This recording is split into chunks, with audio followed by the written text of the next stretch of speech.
Alrighty, guys, what is up?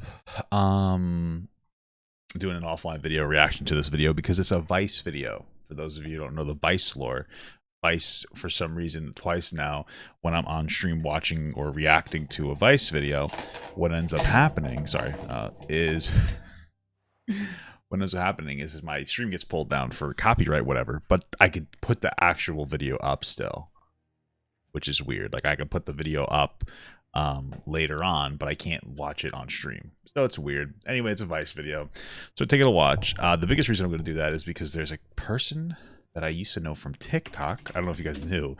I used to be pretty big on TikTok. Their name is Desmond Fembrini. They're a non-binary person. I used to know them. We were mutuals. Yada yada yada yada yada. You get the drill. So they're on here. Somebody sent it to me from my audience. They said, "Papa, do you remember this person?" And I was like, "Yeah, sure." Let's give it a watch. So this is called "Conservatives Debate Liberals on the U.S. Education System."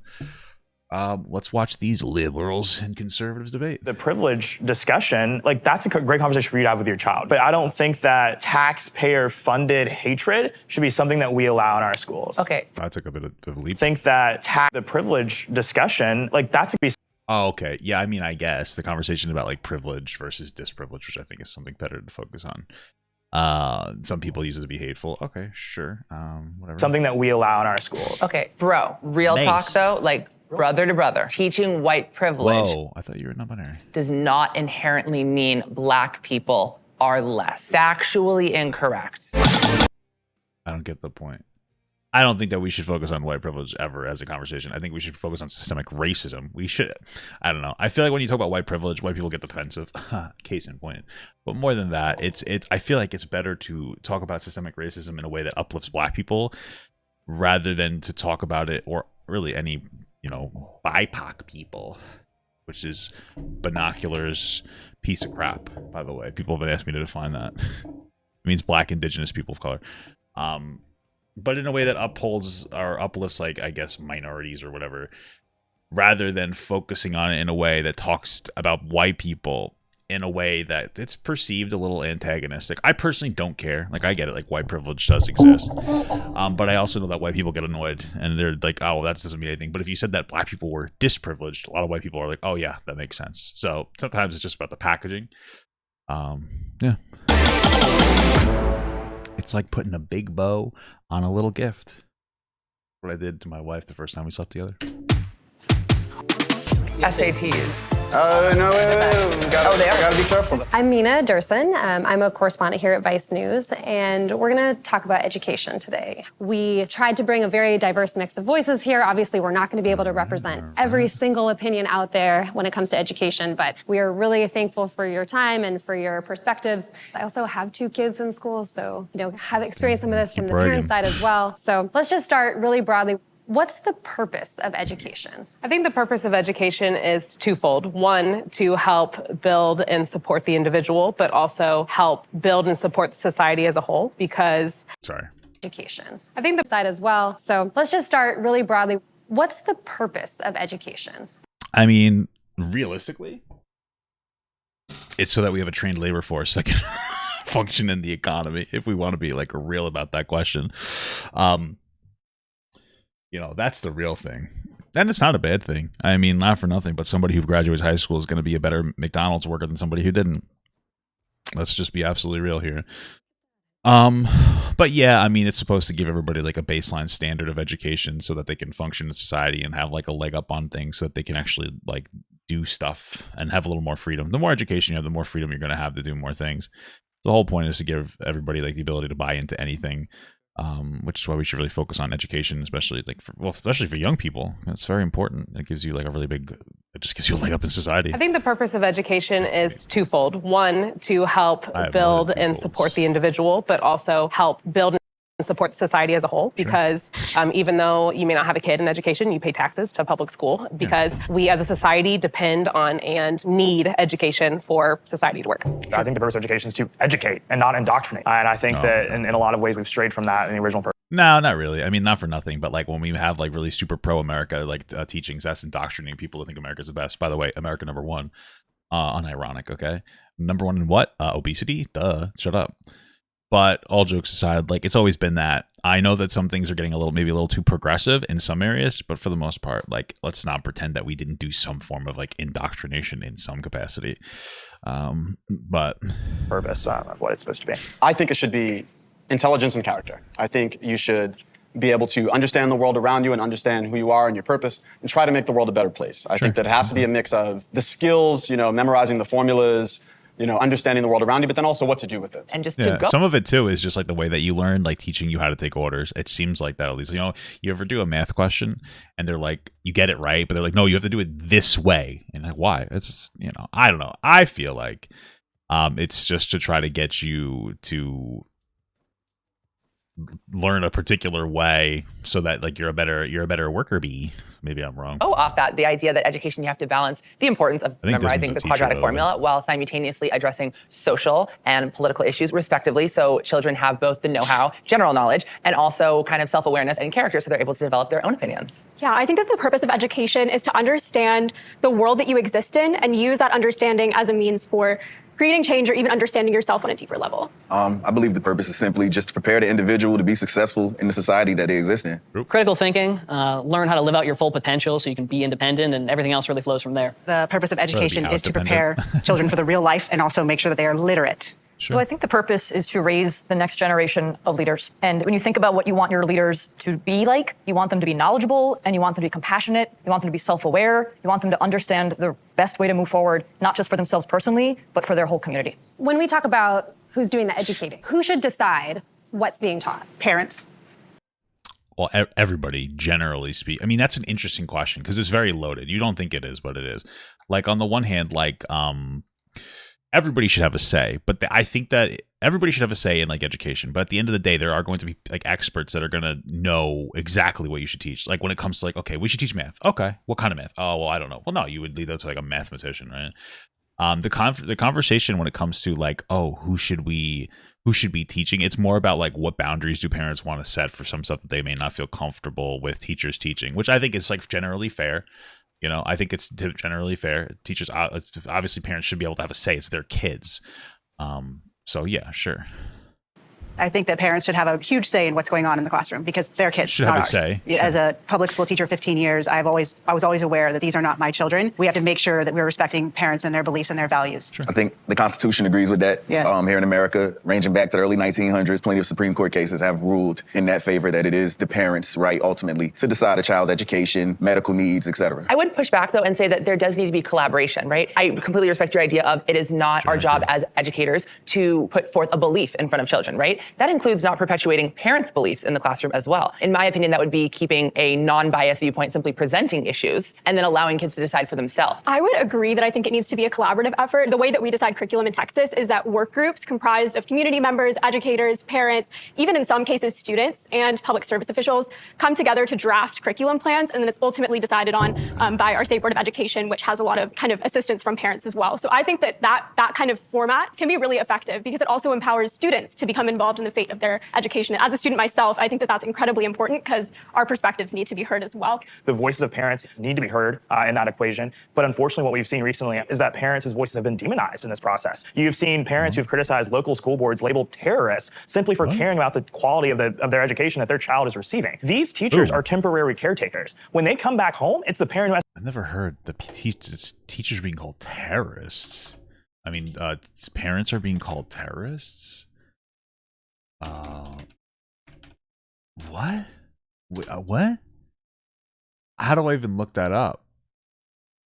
I don't even know.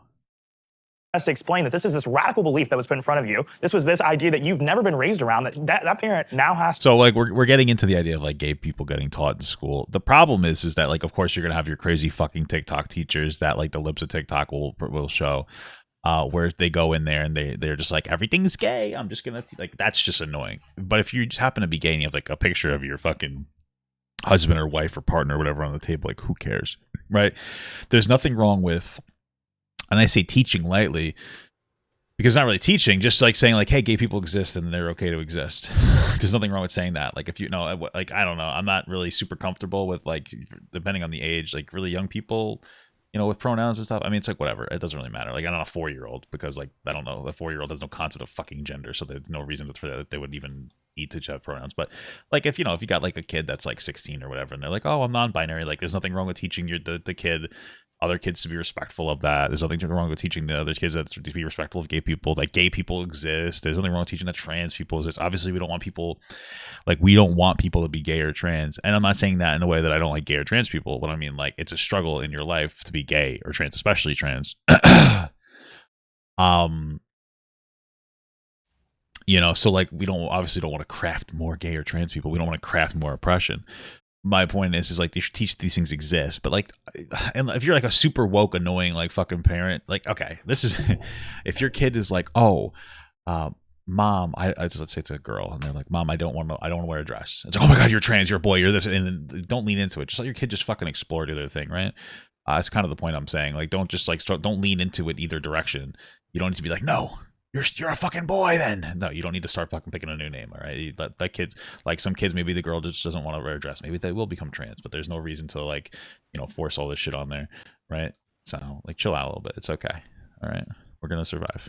To explain. And at the end of the day, that isn't just confined to a classroom. Now it's bleeding into their upbringing. And there's only one person responsible for their upbringing, and it's the parents. It's not the educator, it's not the teacher, it's their parents. I like the idea of the collaboration, and obviously parents' voices belong at that table. I also like the emphasis on students having a say in this, and also other people adults that aren't parents. I'm invested in that too, even though I don't have children of my own. And I hear what you're saying about having to, like, parents needing to confront or address, I guess, like what kids are learning at school. But giving kids the exposure to other ideas or other things that they wouldn't be exposed to otherwise is, I think, part of what's going to help raise the next generation of people that are able to look outside their own lived experience. Sure. There's a lot of gay people on this conversation. I just noticed that, or like, I don't know, LGBTQ, whatever. Nothing wrong with it. It's just interesting. Yeah, no, you need to, because they won't be able to function. If you can't teach that kids that like gay people exist, they're not going to be able to function, because gay people, they exist. They're going to work with you, and you have to learn to deal with them. You have to learn to be respectful of those people. Just like we teach people that they should be respectful of religion, which I agree with. You need to teach people that they need to be respectful of LGBTQ. Like whether your mental disorder is being LGBTQ or religious, like we should respect all mental disabilities. I'm just fucking around. But no, we should teach people to be respectful, okay? So, you know, you have to learn that these things exist and how to respect different things and beliefs that are like that exist around you. So, but I think that oftentimes those different ideas are presented in the classroom as a student as the only idea. When you're being taught that, oh, there's this many genders or anything like this, where you haven't been exposed to that in your own household, it's being presented as like the end all be all when it actually isn't. It's about educating. I just feel like we're not teaching this like in this like serious, robust way, and with like young kids that were, I don't know, I guess I haven't been in schools in a while, but like, of course you're going to find crazies on the internet, but I just don't think it's this widespread problem. Maybe it's just because I haven't been in school for a long time. I don't know, but it seems like such a disproportionate fucking, people being upset in like a disproportionate way to me. Not indoctrinating. As long as that is presented as a counterpoint to, well, there's people who believe this, but there's also people who believe this, that's okay. The reality of it is that in most classrooms across the country, that isn't what's happening. And to piggyback off of that, one side is labeled as a bigot, white supremacist, homophobic. There's a lot of parents in America that are Christian, or, you know, they believe in two genders, gender binary. Okay. And if you say that as a teacher, especially, you could be labeled as homophobic. So there isn't this unbiased classroom, because there's one side that can't really be, as loud as the other side without risk of, losing our jobs even. But you two are kind of the ones that brought in the conflict of like, there is an indoctrination going on only one side. It has this opinion and this side is not allowed to talk and we have to be quiet. When really you guys are actually the loudest in regards to this issue thus far, right? Right now, yes. So I wouldn't necessarily say that that's the quiet. What I would say though is like, I do want to push away, if possible, and I'd love for you to hear this, right? Is that idea of someone sees me and they go, oh, you're one of those that teach that there's 72 different types of gender. Desmond Fambrini, he, him, gender fluid, bisexual. My students do not know this because it doesn't come up, because I'm a learning specialist and it's my job to educate and teach a curriculum, right? Now, if I'm asked directly by a parent, or if there's confusion, oh, why do you wear makeup? Same reason why girls do, because it's fun for me. It doesn't need to be this very controversial, I'm gonna mess with this child's upbringing, they're gonna go home and they're gonna turn into a gender fluid and they're gonna think there's 72 genders. I think that's a question you say you should go ask your parents about how they feel about that. Well, so, okay. No, I don't agree with that. Listen, like if a kid's like, why do you wear makeup? You're a boy. And Desmond's just like, oh, because I like it. Like, who cares? Like, I mean, like, this is one of those things where it's like, oh, you're being overly sensitive. Like, who really gives a shit? Like, the teacher should be able to be like, oh, I'm gay or something in some capacity without, like, it turning into, like, this big thing. And if your kid's confused, like, okay, go talk to your parents. Like, it's not that big of a deal. Like, not everything. We can't teach that everything is a taboo. I don't think that we should be teaching robust gender theory until, like, I don't know, maybe 16 or 18. Really, I think college is a better place for that. But...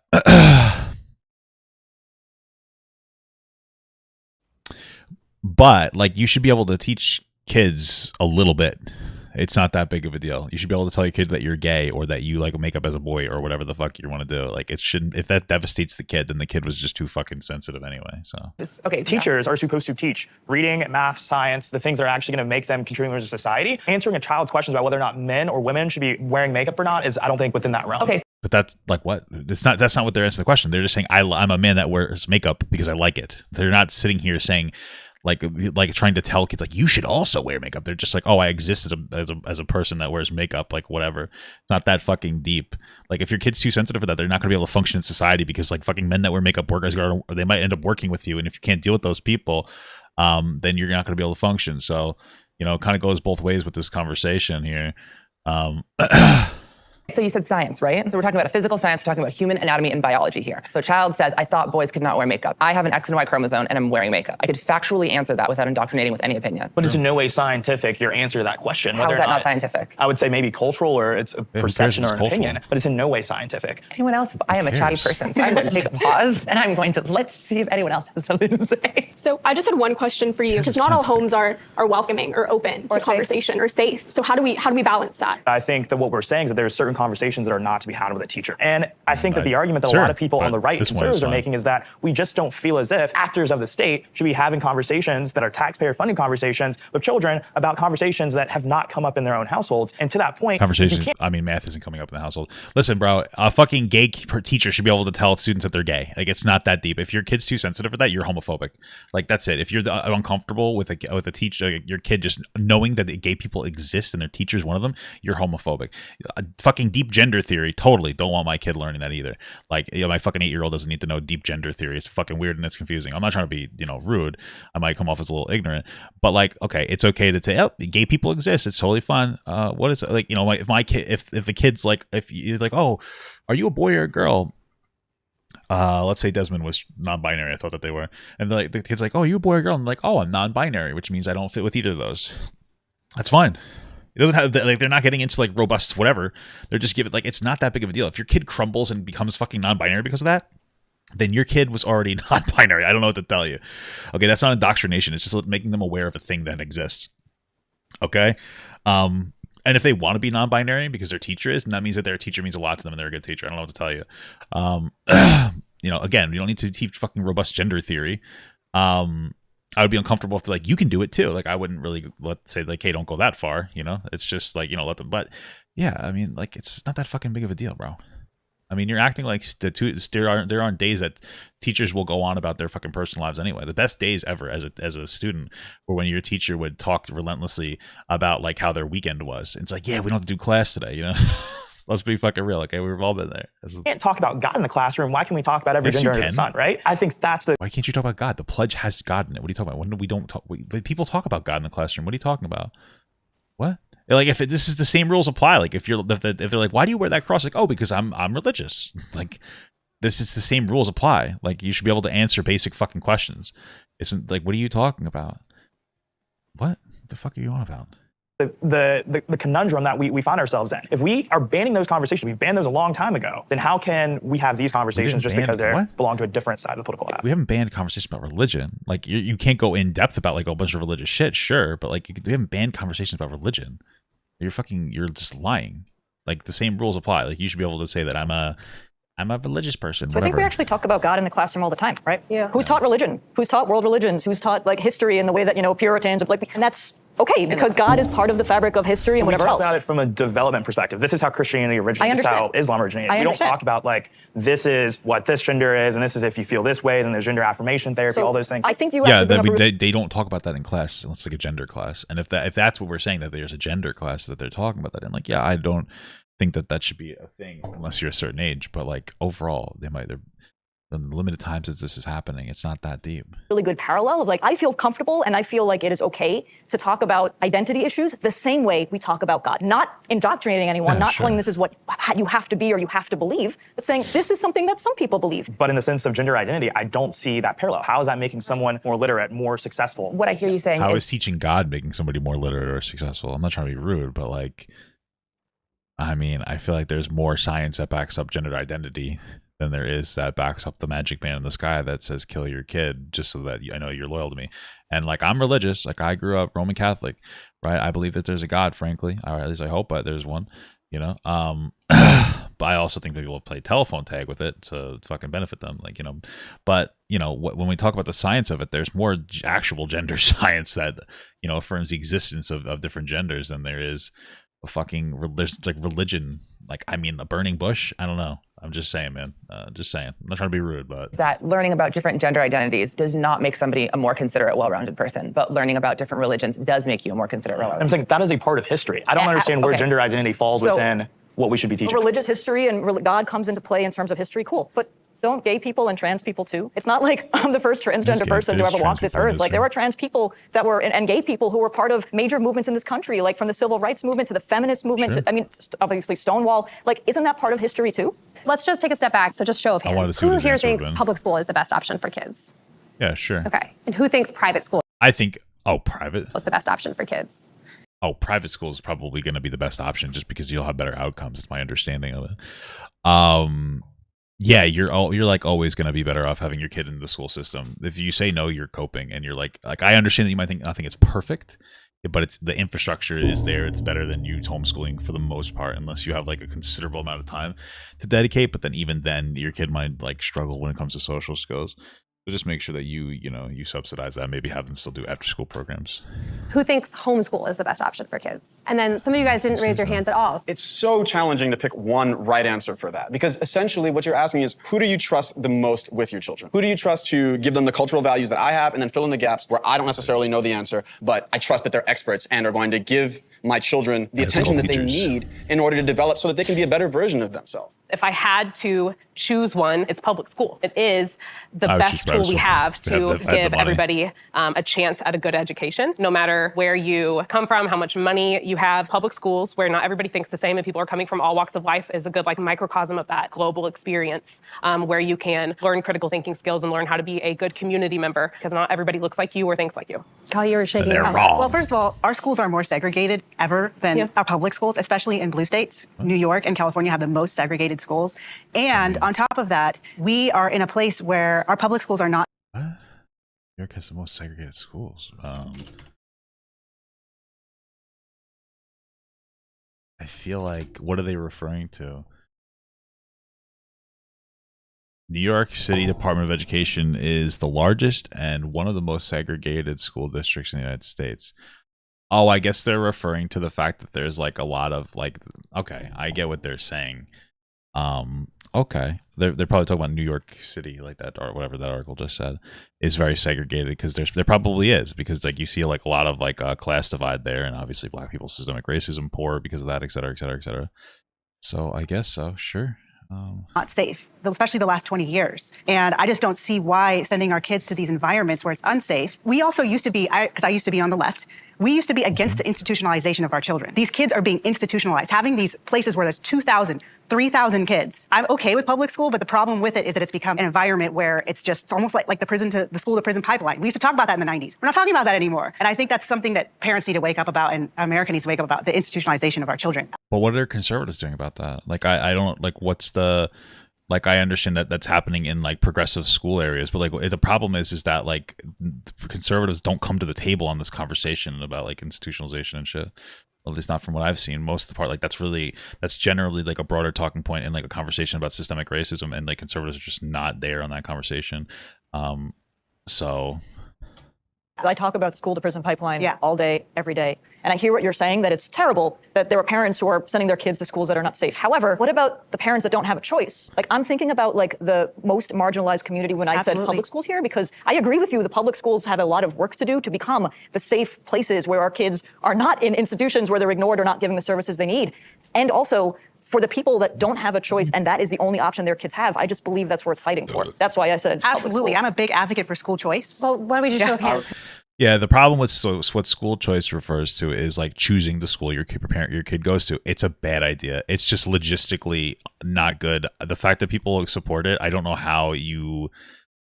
I don't get it. So this is the concept. The concept of school choice is like, let's say There are 3 schools in like a particular area. You have the choice of where you want to send your kid to. Let's say there's like one that's really good. There's one that's decent. There's one that's like garbage, right? So what you do is you're like, oh, you can choose which one to go to. Oh, you could put your student. Obviously, naturally, everybody's going to pick the best school, right? Nobody's going to want even the middle school. You don't want to have, or like the decent school, because you don't want mediocrity. Well, guess what? Let's say there's the capacity is 100 students in each one. Now you have 300 students in one school. So what do you do with the other ones? Not only do you have wasted infrastructure, but you have an overpacked school, which is going to reduce the outcome, the positive outcomes, because they're going to be overcrowded, and you're going to be wasting 2 buildings. And how do you get the kids to school, right? So like, oh yeah, now you got to drive there. Where they drive, they take the bus. Now it's more taxpayer dollars. School choice is a bad idea. It doesn't work logistically. You're better off investing into these schools, the other schools that aren't as good, and building those schools up rather than saying that everybody should just go to the same school. It just doesn't make sense, and it never has. It's not a good idea. If you support it, God bless you, but you're so wrong.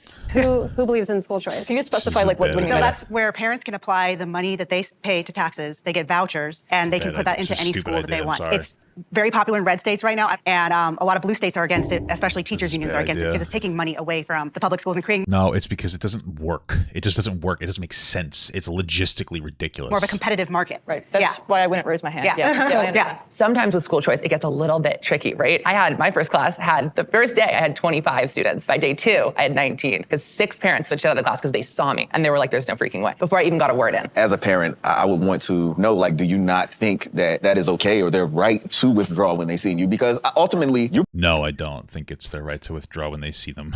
Just because they look different, you might think that they're weird. Like that's it. You're saying that, oh, I don't like the way this person looks. They're bad. They're a bad person. I don't think that they should be teaching my kid. Like why would I ever go like, yeah, that sounds good. That's smart. No, like teach your kid that if you think they're weird, then teach your kid to deal with weird people. I'm gonna fucking lose. Okay. Probably an excellent educator. I appreciate that. So I have no matter? doubt about that. But I think we get into muddy waters when we start trying to take that choice away from the parent. No, if they're a good educator, then who cares? I think that it is who cares? Okay for a parent to see me and go, not around my kid. No, I don't think that's okay. I feel like that's really crossing the line because you are, for lack of better words, discriminating against me openly. Yeah. That's like seeing a black teacher and being like, there's no way. It is the same. It is the same. It's still the right of the parent to make that decision. Yeah, guys, the right of the parents to be racist. Fucking, you're dumb. You know, they shouldn't be able to make that choice. If they're qualified teachers, as long as they're not pushing any boundaries, they're fine. What a stupid thing. Oh, my teacher looks kind of gay. I think I want my student out of the class. Like, grow up. This is what I'm talking about.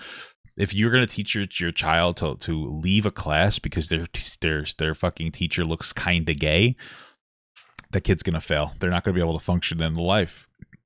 How could you? Right? It doesn't even make sense.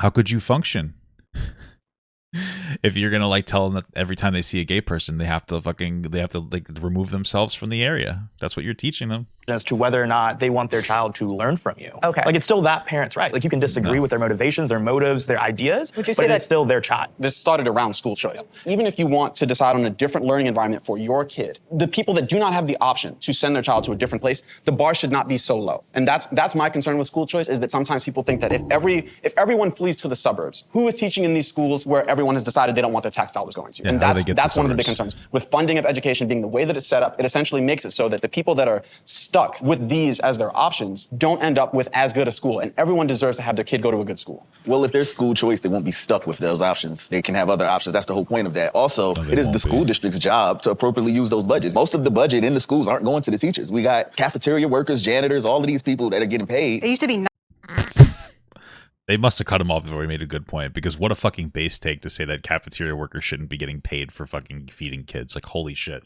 I wish I was that fucking based.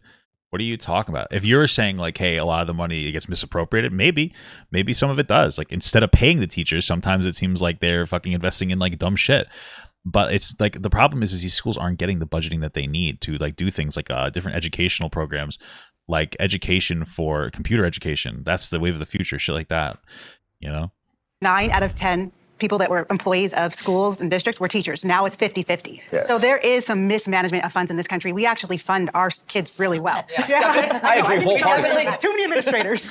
Just to go back a little bit to Maybe, like when you sure. guys are raising your hands about the different choices, you raise your hand for homeschooling. Can you talk us through like Why do you think homeschooling is the best option? If we look at the history of this country, a lot of people were homeschooled. A lot of our founders were homeschooled. Like they only went to school till 3rd grade, a lot of them. And I think what has happened. Oh, is that's a good thing?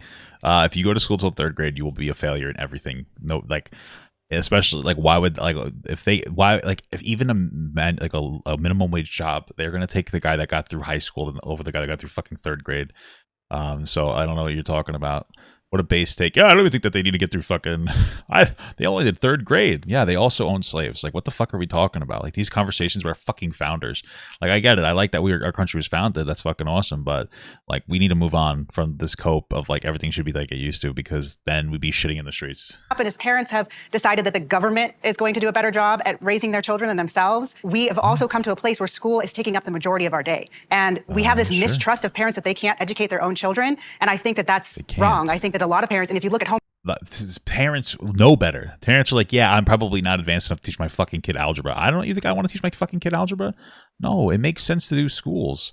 Like, this is all exclusively over the existence of fucking gay people and non-binary people making parents uncomfortable. Instead of setting reasonable boundaries, saying, hey, you can say that a gay person or a non-binary person exists. That's fine. Just don't fucking teach gender theory. They've gone to like, nope, I'm just going to take my kid home because you know what? They don't really need anything further than the 3rd grade. And you know what? You're a fucking racist kid, or you're a fucking homophobic kid or transphobic kid or whatever that you're raising is going to be a fucking failure. They're going to get outclassed by every single fucking trans person that exists because they were able to actually get a decent education while you sat at home and like fucking fiddled around, like having to relearn algebra just to teach it to them. That's really comes down to. So, do you, like, if you want to do that, take your kid home, and you're probably going to fail as a teacher. There are some people who can do it. Most people can't. You're going to fail, and your kid's going to be a failure, all because you didn't want them to know that a fucking non-binary person existed. Homeschool data, like my friend Phil right here, he's got 7 kids and he's homeschooling them God all. bless. And actually homeschool kids are turning out really well. I think you bring up a lot of very valid points, but I have to say, and I just want your opinion on this, I would never homeschool my own kids. And I want my kids to be smarter than I ever was. How am I going to have a child that is smarter and does better than I do if I'm their only teacher? You grow alongside your child. Okay. I think as a teacher, I feel like I've learned the most in my life as a teacher, like more so than in college. And, so parents becoming teachers is actually good for them as well. Okay. And even in the public schools, a lot of teachers are relying on the lesson plans. But speaking from experience, I got to give the credit where it's due. My wife does the homeschooling, and I've watched that process of her learning alongside, to make sure when they ask these questions, I'm getting knowledge on the material as well, so I can help you get through it. Nothing replaces that value, that bonding time that she gets to have with the kids. I taught high school for 6 years, and I quit, and I'm a stay-at-home mom with my own kids. So we're a one-income family. We're lucky enough to be able to live off of my husband's salary. Would you say that most homeschool families have one parent working? I do think the statistics show that is the case. It's like the only way to do it well. Pretty much. And, another misconception. The really only way to do like homeschooling well is if you have like a good amount of money to do it. That's why not everybody can do it. You're better off just like utilizing the school system. Is that they think it's a matter of income, and homeschool families have to be rich and et cetera. And I think the average homeschool family makes like $65K. So the reality is they're scaling back and making sacrifices for this lifestyle because they value what is coming out of it. So let's just say that for the people, 65K is good, especially since I'm going to imagine that like the federal median is like $40,000, or was it $52,000?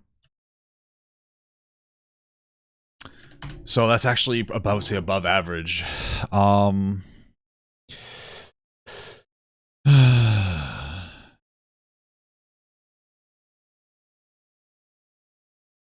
Yeah, they seem to make more money overall than like the average family. Sure. that homeschool isn't an option. What is for so many people, it's not. I do not think that school choice is the way to go about that, which I know is a lot of people's answer to that. Can we just get Sean in here? What are your thoughts on this? School choice gives people an exit ramp. You get to send your kid to a school that best fits what you think is best for their development. No, at the end of the day, it's kitchen table conversations about we've worked hard to raise a family. We want to spend our money in a way that best fits our child, best fits our family. And when you don't have school choice, you do make those trade-offs. There are real consequences there. The school is considered one of those shared spaces, one of those last kind of shared spaces where you might bump into someone who maybe comes from a different background than you, has a different ideology than you. What do you lose if you homeschool and then you're not putting yourself in these kind of situations?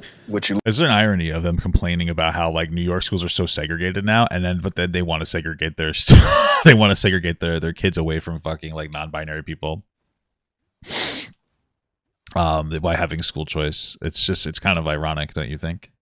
Lose is negative influences. One of the biggest things I think when it comes to homeschool is keeping my kids away from your baggage. We've went and taken our children to pride parades. And you know what I mean? We've been there, we've been loving, and we showed support to the people there. But at the same time, we explain our views on the matter that we believe marriage is between a man and a woman. And from experience and talking to people, I understand that a lot of people who choose that lifestyle, it is based on trauma. A lot of were molested or sexually assaulted as children. No, that's not true. Stop. You're being stupid. There might be some that are disproportionately higher, but this is one of the problems, which is a problem with homeschooling, because you're too fucking stupid to like actually look at this information in like an intelligent way. So like, let's say that there's a higher amount of abuse on like gay boys, right, as they grow up, right? What he's saying is that makes them gay. Why is it not possible that they were molested because they were gay? Right? So you see a younger gay boy who's ostracized from other boys because he's weird and different. That's how people are receiving him. They tend to get gay kids tend to gravitate towards their mothers. Their mothers don't make them gay. It's like it's a mixture between genetics and hormone washing in the womb. They come out gay. They gravitate towards their mother. They become more feminine because they are fucking gay. Well, gay men tend to be more feminine. Not all of them, most of them, right?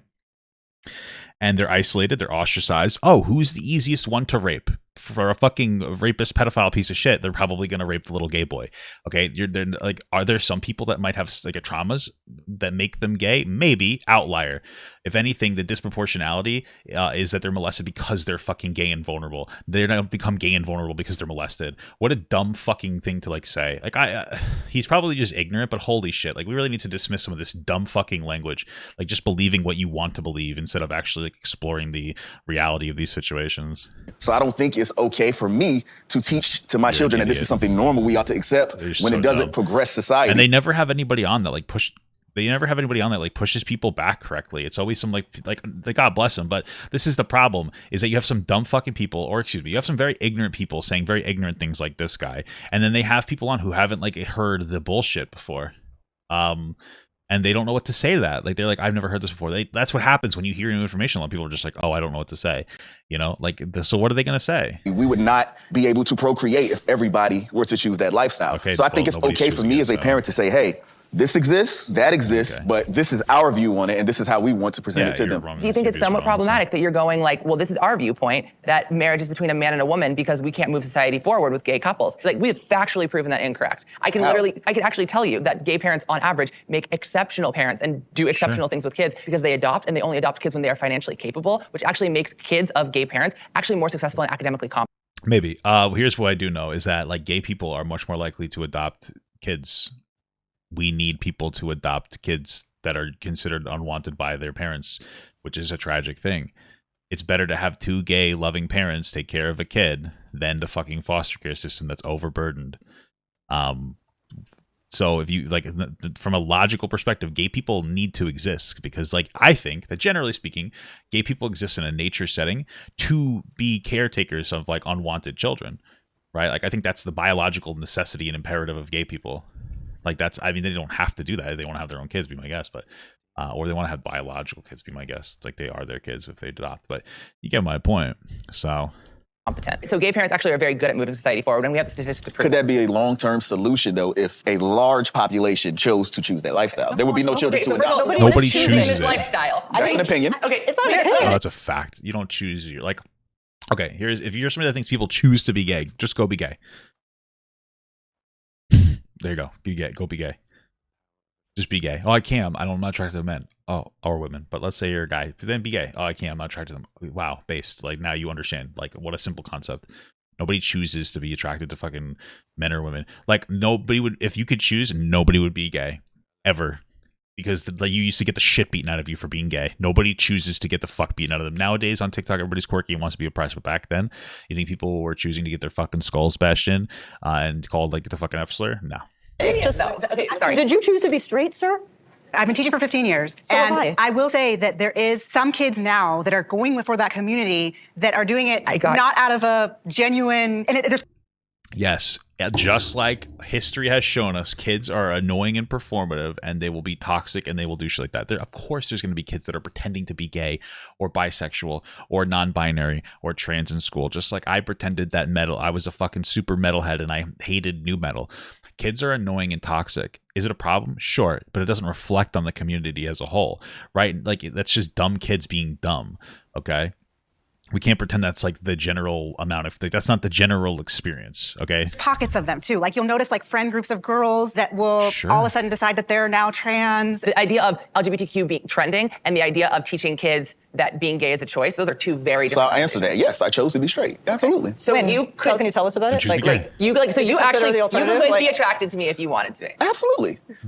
Okay. And let me this guy's explain. gay. I have seen transgendered people who I thought were born female that were very attractive.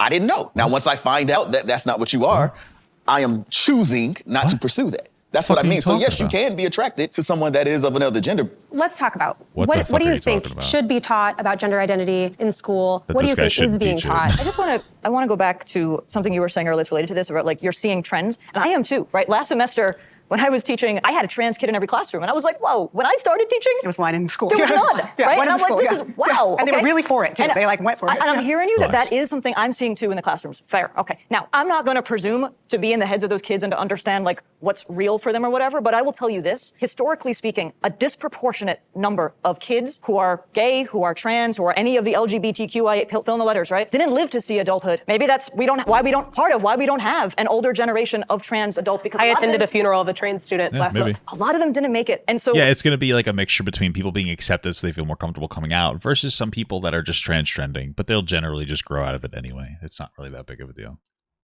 If anything, they're doing a disservice to the trans community. And some people just explore their gender, like whatever. when I hear about kids like feeling comfortable enough to try expressing something where maybe they wouldn't be able to do in other spaces. And I understand that maybe that's not what you want for your kids, but I'm thinking about the most marginalized and vulnerable people. And unfortunately, statistically, for our queer youth, disproportionately, they fall in that category. Mind you, with the whole concept of school choice, I'm all for parents who agree with what you're teaching, sending their children to you. I just think ultimately it should be within the parents to make that choice. What do you think should be taught in sex ed? I think it should be health education, yes. I taught middle school and high school, and they started giving it to my students in 7th grade, and I have students come back to me traumatized because I think sex ed has gone away from what it was. There are some lessons, like for example, they have a lesson where the kids in 3rd grade, in the New Jersey curriculum, there's a picture of a woman's spread eagle, and they're learning all the different body parts of the clitoris and the stuff. Every child is different. Some are not developmentally ready for this or mature. Okay, listen, they're just teaching the vagina. I mean, like not for nothing, but like when I was like whatever age, when I was that age, I mean, I'm assuming that they're a reasonable age. Like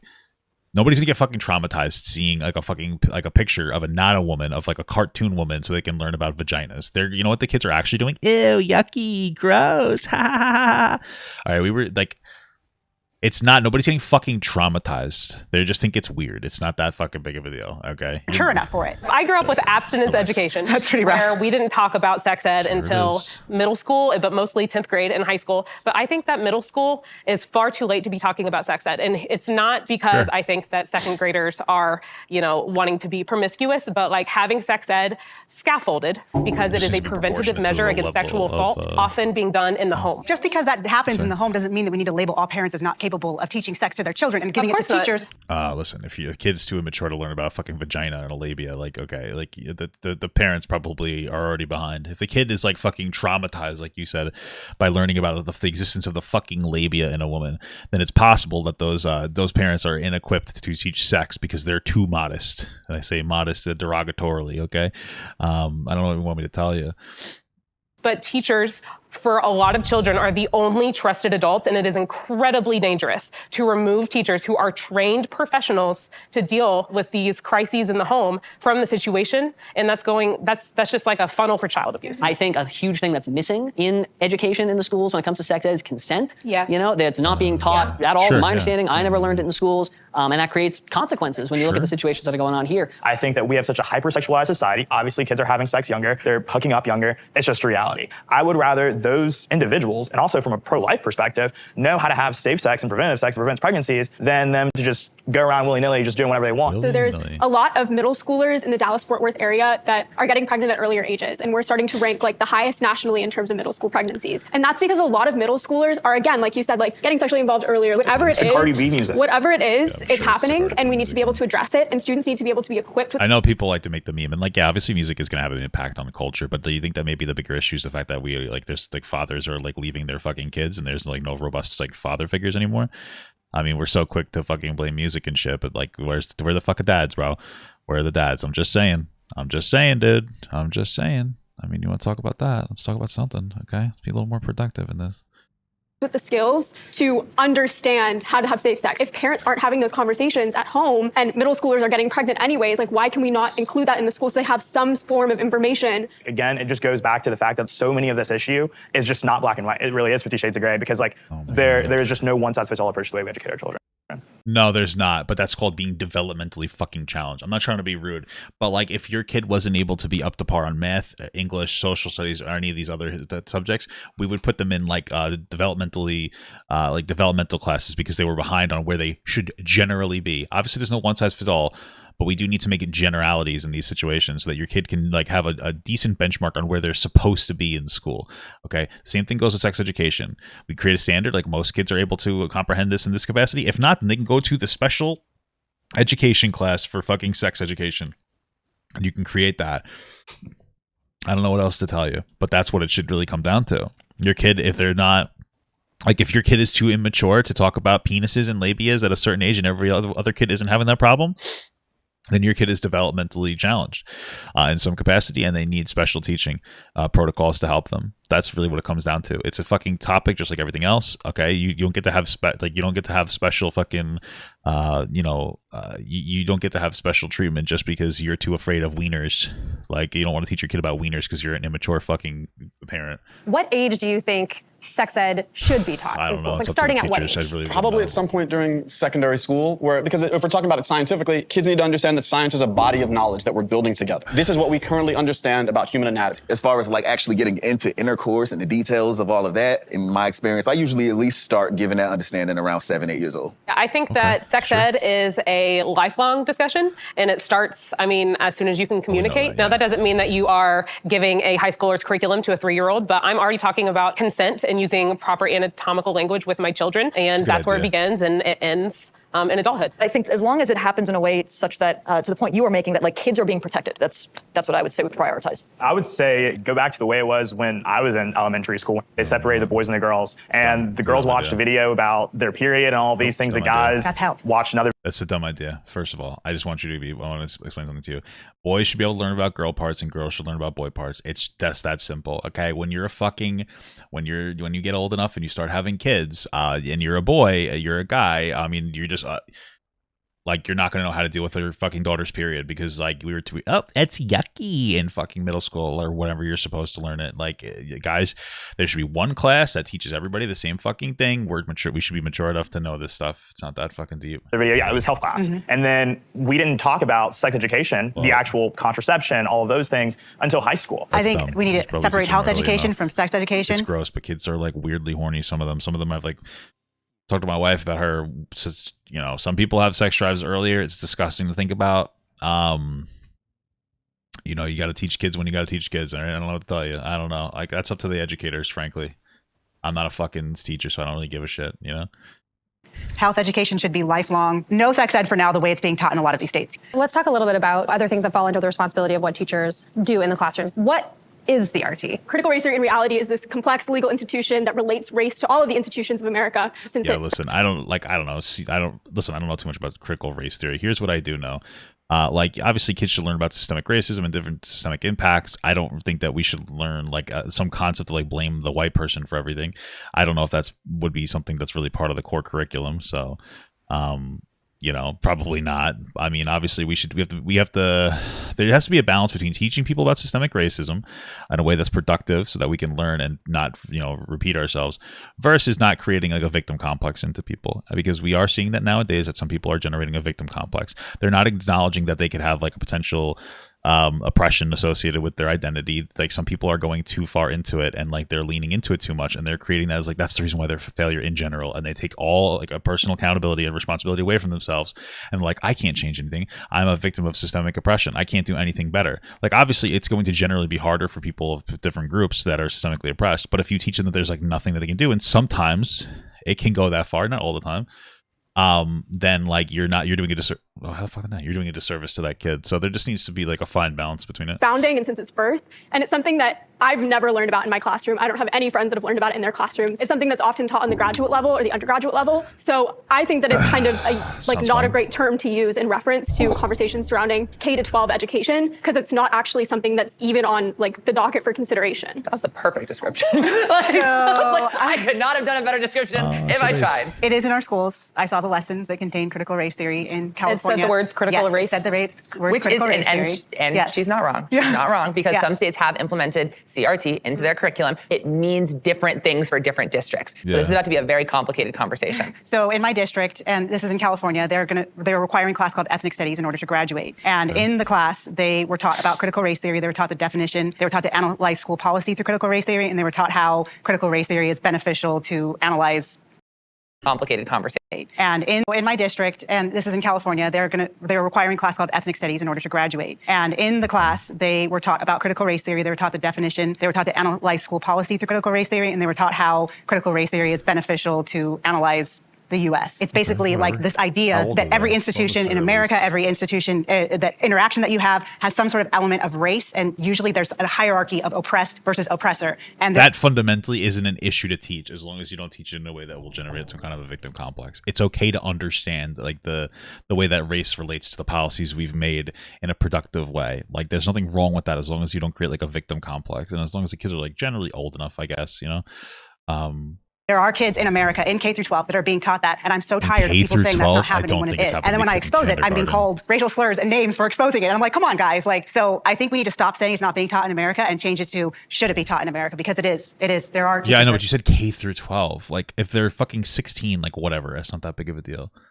But I don't know, man. Kind of seems like a bit disproportionate here, the way that you're talking about it. Seems a little bit maybe like it's not. I don't think it's happening in fucking kindergarten, man. I just don't. But okay.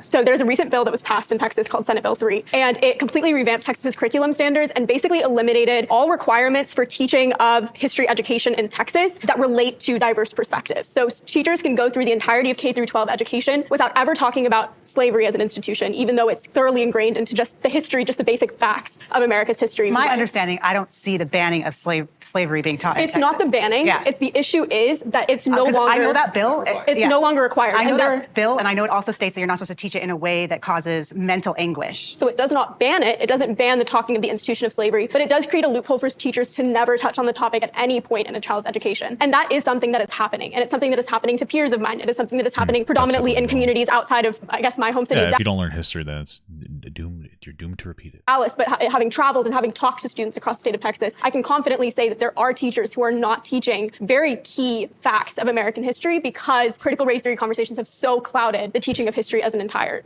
whole. And it's not often called CRT anymore. It's called diversity, equity, and inclusion. It's called all these different names and labels because of how divisive of a thing that it is. And I think at the end of the day, the big thing here is that let's teach Black history. No one on the right is saying, do not teach Black history, do not teach slavery. If we forget those lessons of the past, we're bound to repeat them. But what we're also saying is that stop being vindictive towards white people for being white. No. Sure, but the problem is that like the only people I hear saying that systemic racism doesn't exist are fucking conservatives, and it just does in an objective measurement. You could be upset about it, that's fine. Like you're allowed to be upset and wrong, but like that's the part that gets like, you know, a little ridiculous. Like it exists, right? Like we know that it exists. It doesn't mean that there's anything. I mean, there may not be there isn't nearly as much active systemic racism now, but it exists. And on some people, conservatives are usually the loudest about talking about how these things don't exist, or not relevant anymore. Just get over it. Blah blah blah blah blah. So I think that's where some of the issue comes into play there. No one alive today was a slave, and no one alive today owned slaves. And so for white children to sit in a classroom and be blamed for sins that they themselves did not commit is wrong. For Black people, for Black children to sit in a classroom and be told that because of the color of your skin, well, it doesn't matter how hard you try, you're really not going to go that far because the society hates you, and then you have all these structural barriers preventing your success. That is also wrong. That is not lessons of hope. That is not lessons of opportunity, and I think that is what schools should be about. You can't create the next generation of leaders if they are never capable of seeing themselves as leaders, right? And I think that is what CRT, unfortunately,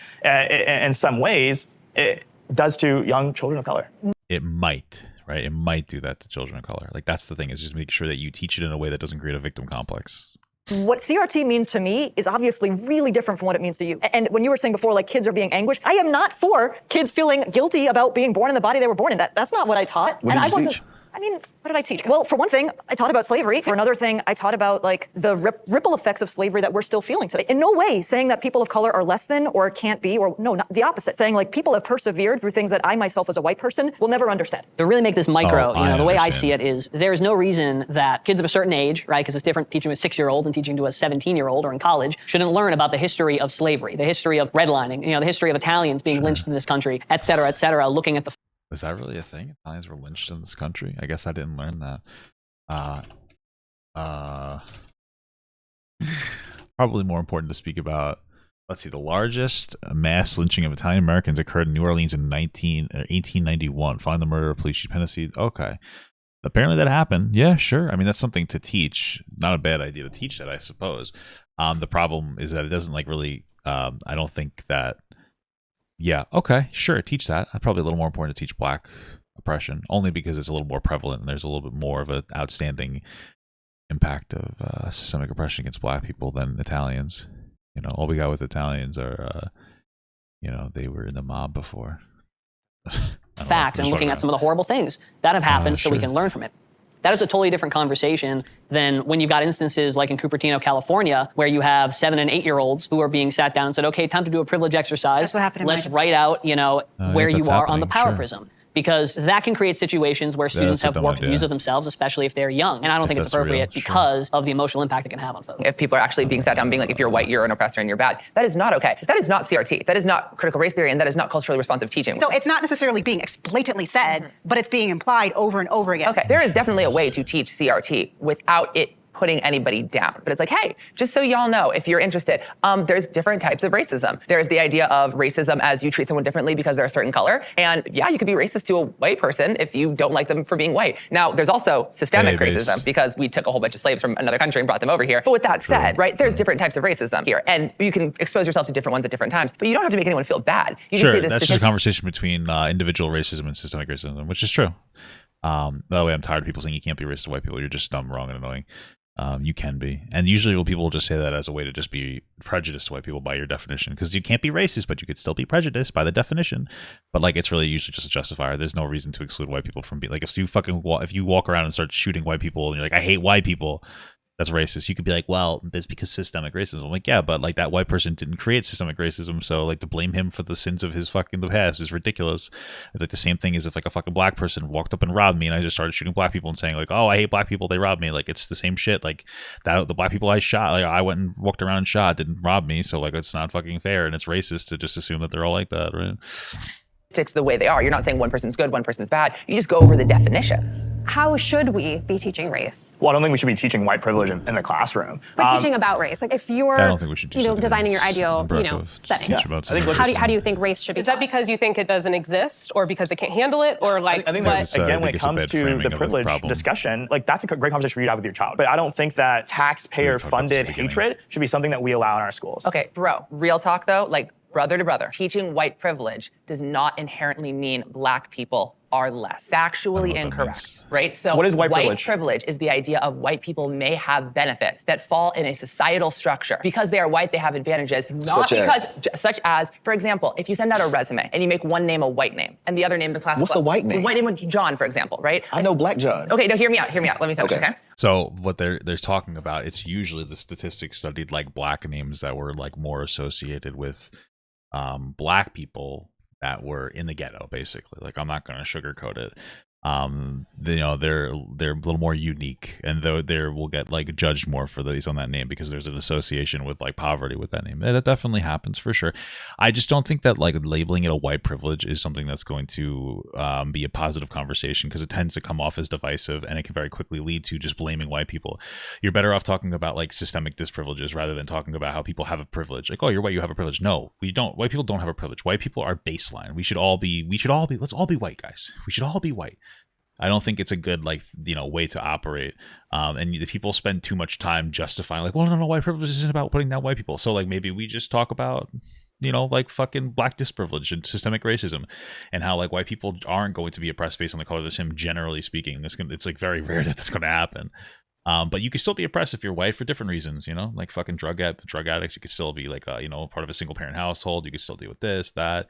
And let's talk about the biggest white disprivilege of them all is there's higher expectations on white people. Okay, there's higher expectations for us to succeed, guys. That's hard. That's really hard for us. Sorry, this is a silly joke, but it's really hard on us, guys. You got to give us a break. Okay. We did a study. I didn't do the study, but we did a study where basically it was sent out 2 different resumes. They were the exact same. Yeah, I know. Right? One was given a classic white name. The other was given the name classic. Jamal. Okay. The white name classic got 2 whitey. times more callbacks. And hey, black people, just name your kids white names. Name your kid Dennis. Dennis Noodle. Name your kid fucking Daniel Mayonnaise, and you're instantly gonna have your kid's gonna get a fucking job, fucking Daniel Mayonnaise man, and your kid's instantly fucking hired. Oh, you're hired, Daniel Mayonnaise man. Oh, you're hired. You're fucking hired. That's all it takes. So obviously, that might work actually. Heinz Mayoman.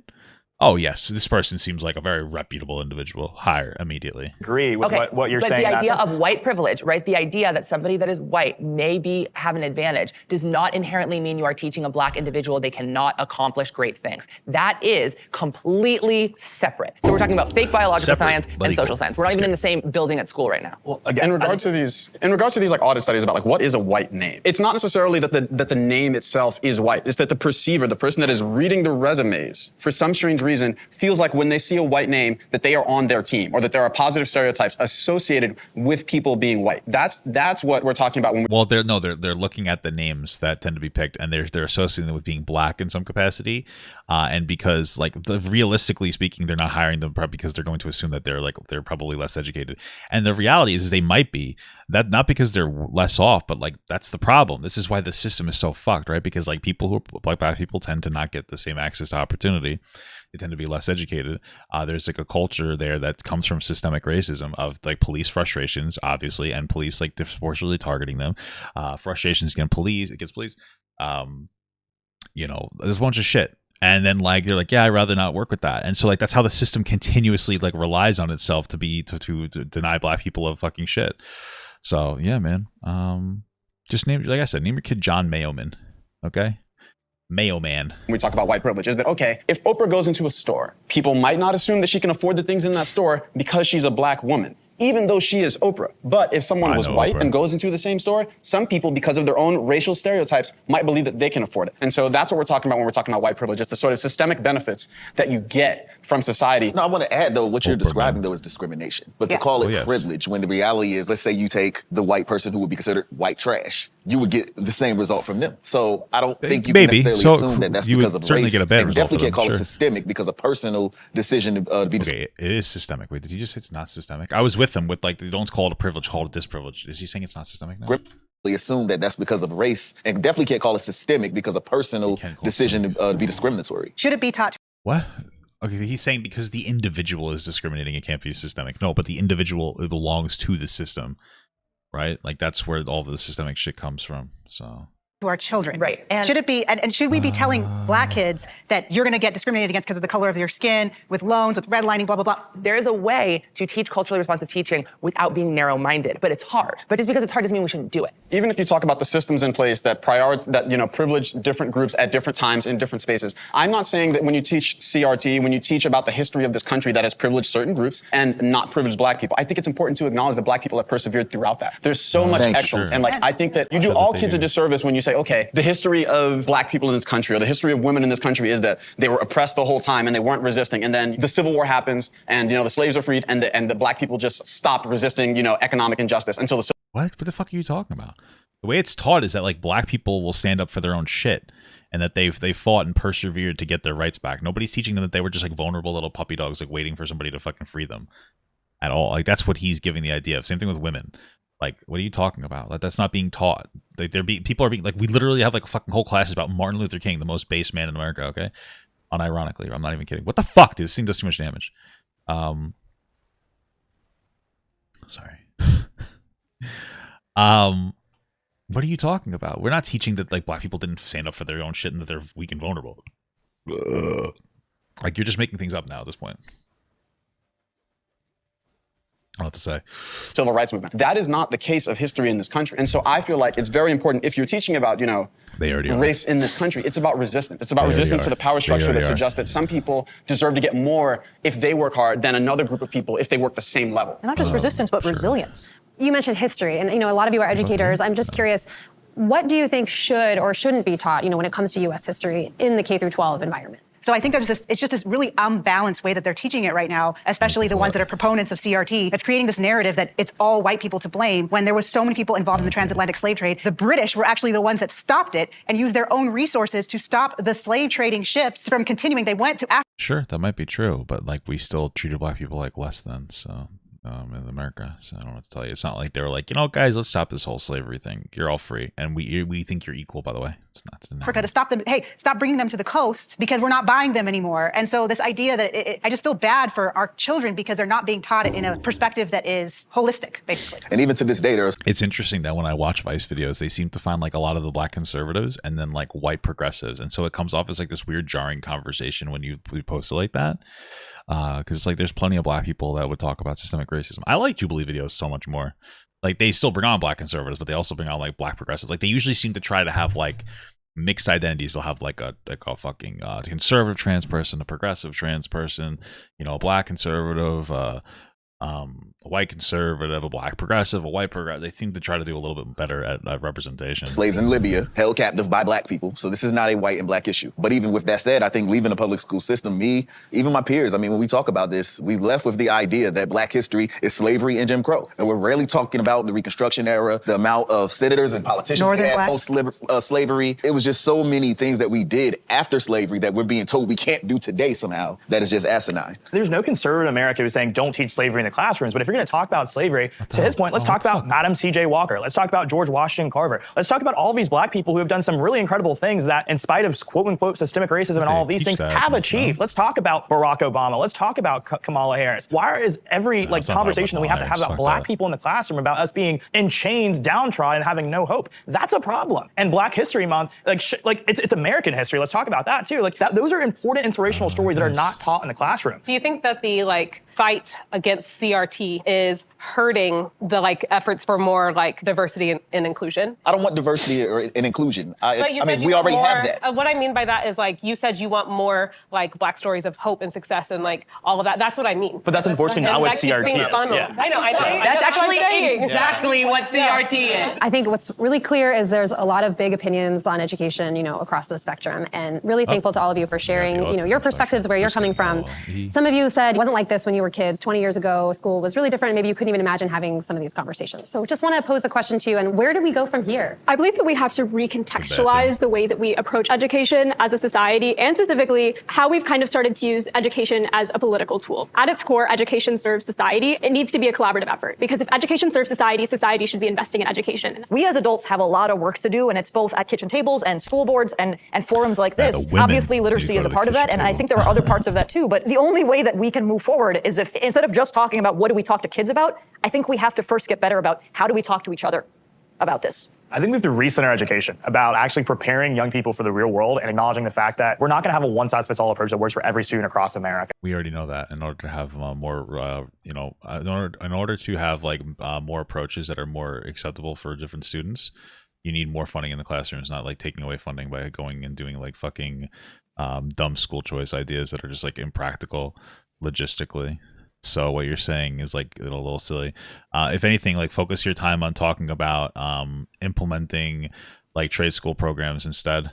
That's much more productive use of time, for young people to have the option of going to trade school more than anything else.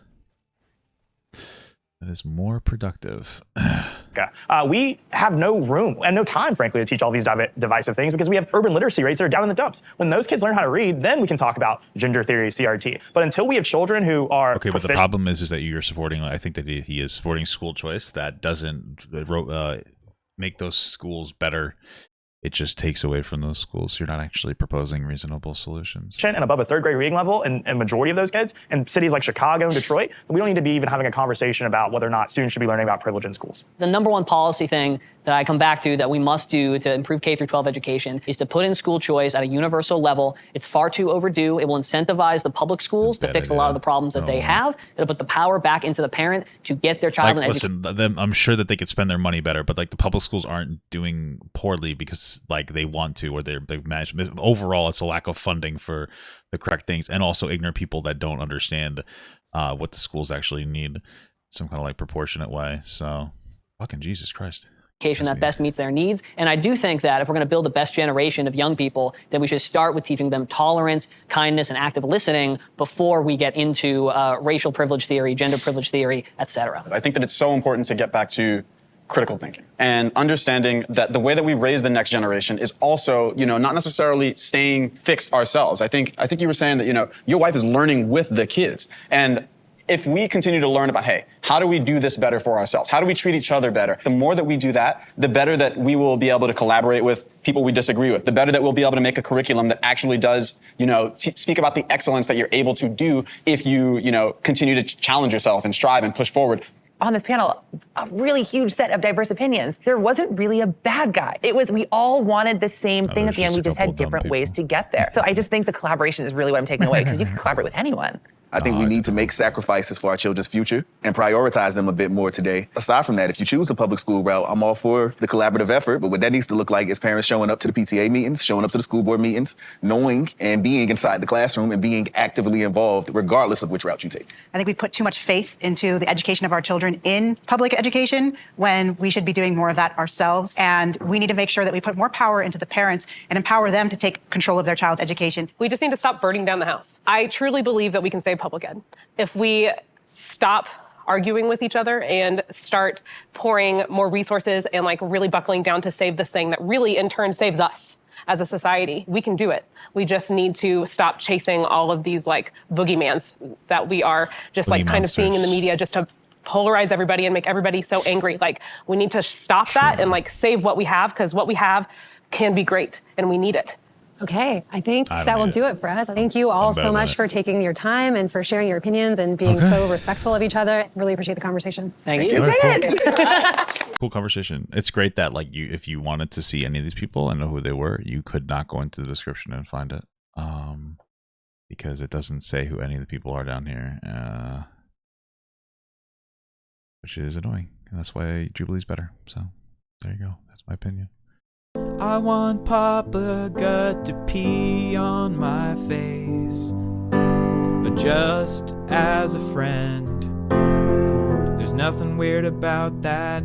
I want him to pee on my face.